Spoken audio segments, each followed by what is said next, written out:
was recently sat in the library, my usual spot, tucked between the radiator and the window, in one of my downtime moments of getting distracted, and I noticed there's a section for crime and thriller. As a curious mind, I got up and I went to go check it out. As I was walking around, I noticed, oh, there's still more crime and thriller books. So I walked to the other side and I noticed there's even more. I kept walking and there's still more crime and thriller books. I kid you or not, there was over 15, almost 20 or 20 plus shelves filled with books in the genre for crime and thriller. Romance? It had 2 shelves, standing in the middle of the house, surrounded by crime and thriller books. It hit me. We consume endless stories on violence, especially violence against women and children. But we rarely talk about who commits it. We rarely talk about who or the gender the perpetrators are. I started thinking, is this cultural obsession reflecting something else, something darker and more sinister, something rising, and something we're refusing to name that's happening in our homes and in our community? Before we get fully into the video, there are a few things I want to get straight. Throughout this video, I will not be saying violence against women and girls.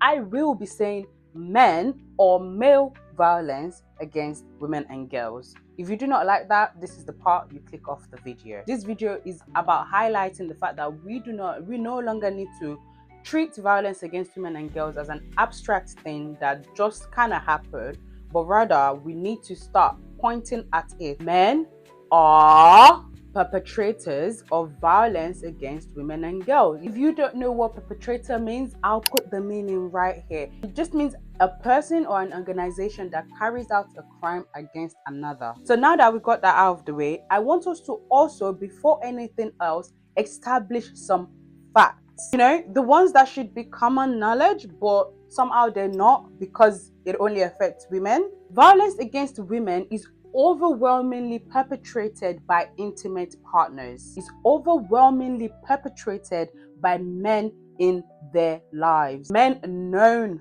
to them. Violence against children are overwhelmingly perpetrated by men within the family. Uncle, granddad, dad, cousins. You're probably watching this video and you've, God forbid, probably have an occurrence where you've had to run away from your cousin or protect yourself against your cousin. We've established that most perpetrators of violence against women and girls and children are intimate partners. These are men known to the victim. So boyfriend, current boyfriend, ex-boyfriend, potential boyfriend. If you do not know, there was recently a case that we heard about of a woman that went on a few dates with a man and she refused to continue seeing him. And what did he do? He created a fake Tinder page telling men to go to her house to assault her. Do you know what's even more scarier than a person being mental enough to do something like that? Is the other mental people that then turn up to her house. Do you know what is more angering than that a man would do something like that? I'm even stuttering. Like, one of them broke into her house. This is a woman they've not even gone on a first date with. They're just talking to her. They just matched with her on internet. And by the way, it's not even her. It was an ex talking stage pretending to be her. Kind of reminds me of when I read that book, The List. At the end, we found out a shocking surprise. A shocking surprise that I'm not going to say here in case you've not read the book. The perpetrator of the accusations in the book, we found out at the end that it was even someone that none of us thought about. So I'm not going to ruin the book for you if you've not read it, and if you're interested in reading it, you should read it. You would love it. It's a very good book. We know that most perpetrators of violence against women and girls are intimate partners and male family members. Then we know that there is a pattern. We know it's not random, it's pattern. Pattern needs naming. Pattern needs naming. When I actually searched this topic I actually searched for it online to see if there's been any news article about this. Every few months in the media, feminist voice reaches very loud, where we're actually requesting for the government, requesting for news media to actually accurately name the abusers. to actually to name abusers in newspaper and not name victims, to make the heading about abuser, not make it about the victim. Name the abuser, not the victim. Do not let the victim be scared of their life, that there are people out there that know about what has happened to them, whilst the perpetrator can get to cover their face, hide behind anonymity of it was just a random thing that seemed to have happened. No, it's not. It is a pattern. When I searched for this online, do you know the first article that came up? I'll read it to you. Naming and shaming domestic violence perpetrator doesn't work to keep women safe. When I read that, I was just like, Hallie, I'm not gonna judge. I started reading it. I actually realized there was another news article that sparked this one. So I went there to go see what that one is about. That one disappointed me. The Daily Telegraph article on why Daily Telegraph will start naming men that have perpetrated violence against women as cowards. Who does that help? I mean, I see why they do that, because men fear societal stigma more than they fear a woman finding her voice and using that voice against them. Because to them, they believe like nobody's gonna believe you. Like, they will take me to jail for a few months and I'll be right back out to beat you up. Like, who's gonna believe you? That is the assurance that they live on. That is the confidence that they have, which is that the system, organization, news media, everybody is going to protect them. News media will protect their identity. Governments will protect them. Perpetrators do not live in fear of the day they get caught by the law. They do not. Most of them have been known to the law and nothing has been done about it. Men that abuse and violate women, they do not fear jail time. They do not fear that the government could charge me one day for violating another human being. No. They've been caught several times. The police has been called several times. They are known to authorities. Nothing has just been done. I recently have been seeing a few videos on my social media about a woman that has been interviewing abuser, that has been interviewing men that abuse women. There was a particular episode that she was talking to a man that spoke about how the police have been called several times after he's beaten this woman up. And he was speaking about how the first time he got a slap on the wrist, the second time a slap on the wrist, the third time a slap on the wrist, the fourth time got to jail for 2 years, and he just knew he'll be back out. First time I ever got a domestic violence case, probation. Second one, probation. Third one, 90 days in jail. And they were all physically blood-involved violence. After all these assaults, Josh brutally attacked his partner one more time. The incident that got me here started in the parking lot of my apartment, where I enjoyed her out of the car. I then forced her into my apartment, forced her onto the bed, and started to strangle her. The more she would fight back, the more I'd punch her in the stomach and strangle her even more. For this sustained attack, Josh served just 3 years in prison. What would have been a reasonable... All the stuff? Yeah. 10 years plus. 10 years plus. We know men that abuse women do not fear the law. They do not fear being caught. Their greatest fear is that their victim would recognize her own power and empower herself to stand for herself and to leave this situation that they've got her trapped in. That is why I do this. That is my purpose in life. Empower women is to empower girls to stand up for themselves and to stand up for others when they see violence and abuse being done by men. The Daily Telegraph I was talking about that said they'd start naming male abusers as cowards, but it actually did not explicitly, continuously say that abusers are men. It doesn't say that. It made it seem like an abstract something, and we will name the people that do this abstract thing cowards. No, men are perpetrators of abuse, and we are going to call men that abuse women cowards. It frames violence as something bad that happens to women, as if the act floats around and doesn't have an actor. But statistically, the newsroom that produced this article at least one or two men in that newsroom are abusing women in their lives right now. At least 2 or 3 women in that room have been victims of abuse themselves or are currently being abused by a man in their life. And that is the reality. That is also why naming matters. It stops being an abstract thing that happens and we start being able to see each other. Notice your work colleague able to have this conversation with women, have these safe spaces for women to actually say the truth that, oh my God, I have a monster at home that is abusing me. Oh my God, I live with a Dracula that wants to drain me and take my life force away. I'm sure you know that we live in a culture that is saturated with crime novels, true crime podcasts, thrillers, romance scripts that glorifies male aggression. Very famous writer that wrote the book for the movie ends with us.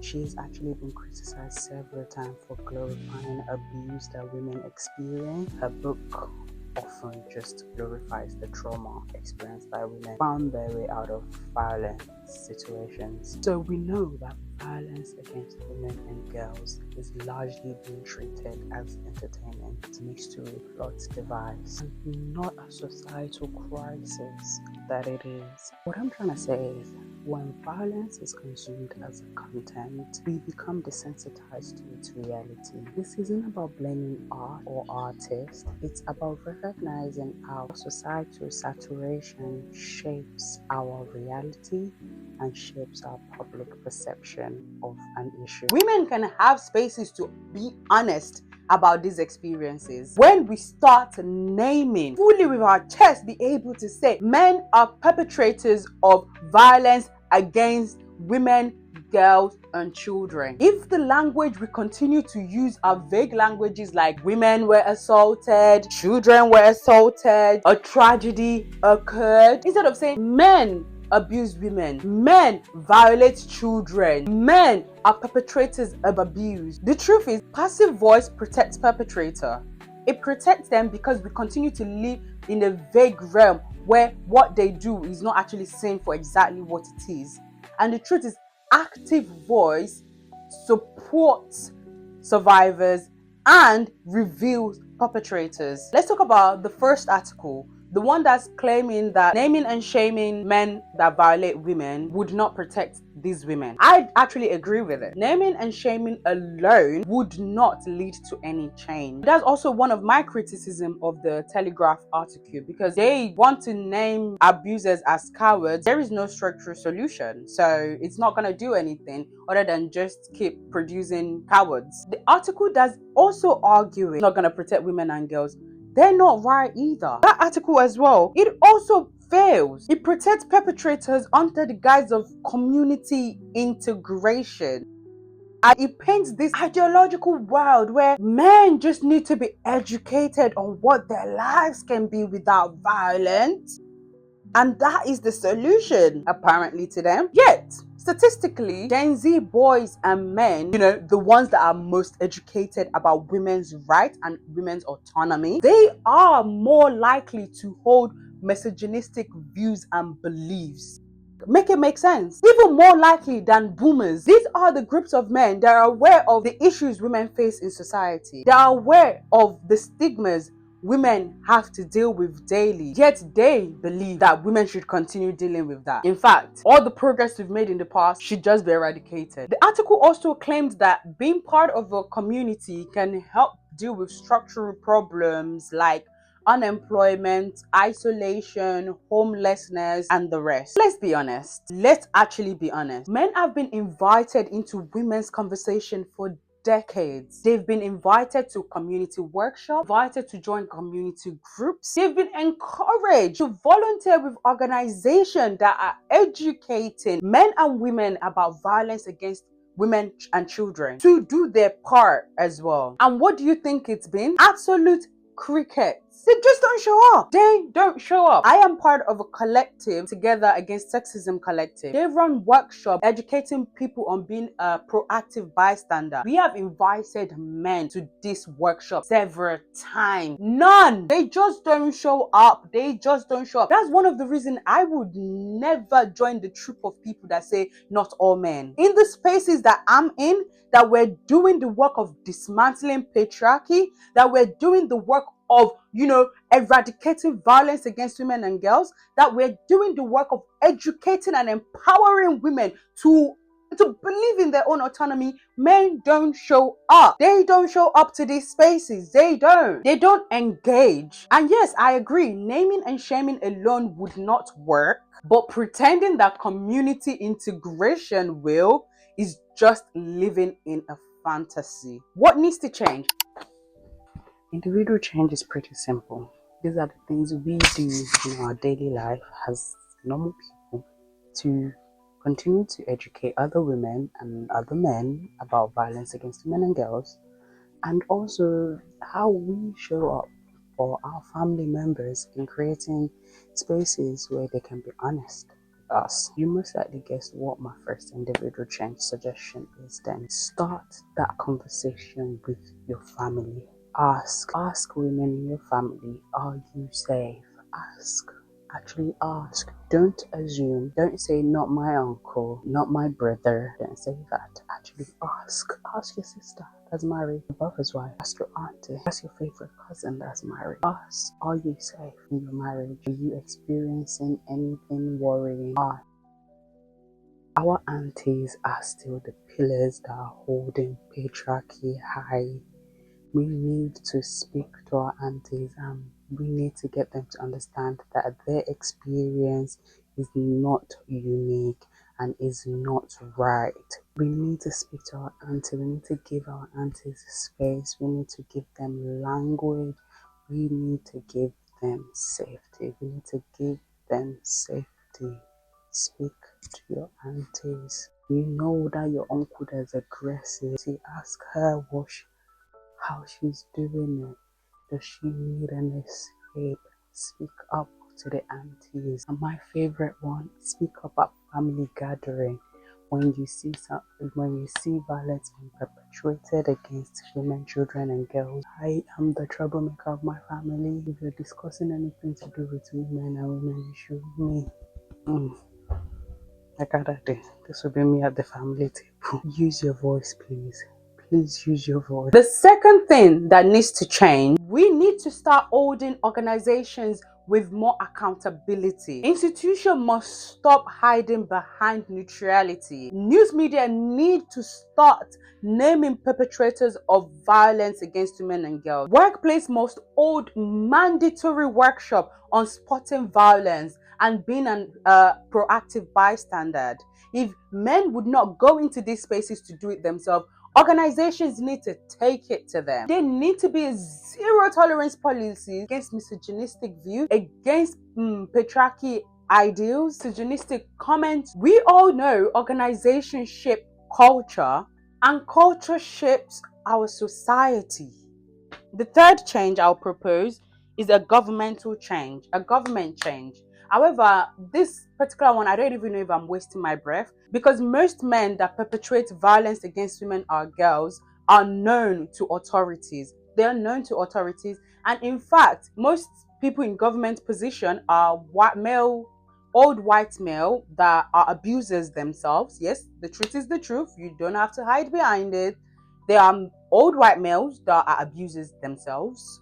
So they would protect abusers, because if they don't, they themselves will be caught by the law.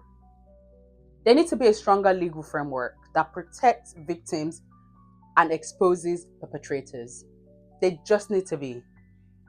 Just few days ago in Ireland, it's been approved. I've forgotten what the act is called, but it's been approved that men that commit domestic violence, there's a register for them now to put their name. That needs to be run UK wide.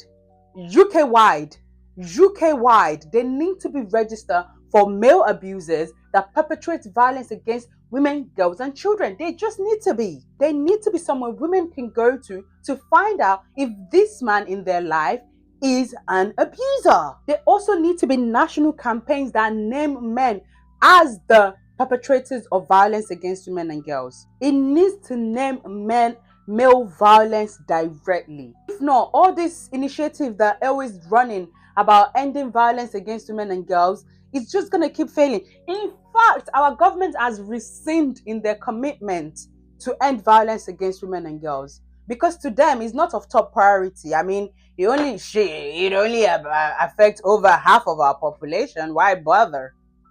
Like I said, there needs to be a registry where we can all go see if this man that wants to be a part of our life, or this man that's already in our life, has been reported by other women as an abuser to protect women. I cannot believe we're having this conversation.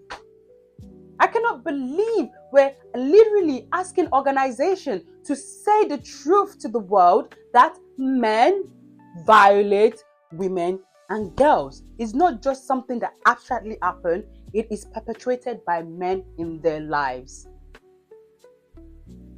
So, if this conversation matters to you and you want a deep dive and you want more uncomfortable truth, you want more discussion on, real life issues women face in our society, then this channel is for you. So make sure you subscribe. In the comment section, let me know which topic you want to explore next, or which angle should I dive deep into next. Stay safe, protect yourself. I'll leave a number to the domestic helpline at the end of the video. Please protect yourself, and I send you strength, my darling. I'll catch you in my next one.